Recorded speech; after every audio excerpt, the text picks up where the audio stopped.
دا وګورئ دا موبایل دا موږ پسې جومات ته راننوتي دي په محراب کې راته ولګېدلي د دې نه هېڅوک نشي خلاصېد دا زموږ د ژوند داسې ضرورت شه چې زموږ دا ژوند دې پورې وتړلی شي ضرورت شه ضرورت دا هر کور ته ننوت خو زما نه خفه نه شئ او د دې غرونو خلک ډېر مؤمنان خلک دي دلته دا شیز نه و زما مسلمانانو ورونو موبایل ستا او زما ضرورت دی ولې ته به یو غټ کاروباري مړی ژوندی به دي او لین دین به دي او دوستان به دي صحیح شو زما د خور او زما د هغې لور چې لا واده شوې نه ده د دې ټچ موبایل او بل موبایل ته څه ضرورت دی ته راته ووایه دا تشریح ته وکړه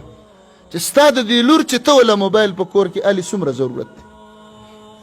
دا کاروباري ده تاجره ده د دې څومره ضرورت دی نو بیا موږ وایو الله یهود تباه کړي او الله هندوان تباه کړي زموږ خلک یې خراب کړه دا ستا د لور سره چې موبایل دی دا اسرائیلو اخیستی که تا اخیستی دی دا ستا د دې لور او انګور سره چې دا د ټچ والا موبایل دی دا د پیکج پیسې ته ورکړې که څوک یې ورکوي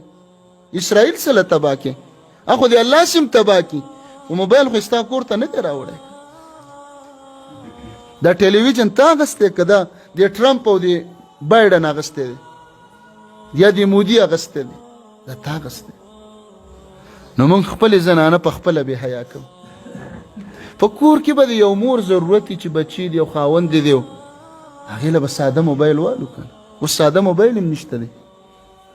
هغه به له والو خبرې به کوي د دې ساده موبایلونه څومره فتنې جوړې شو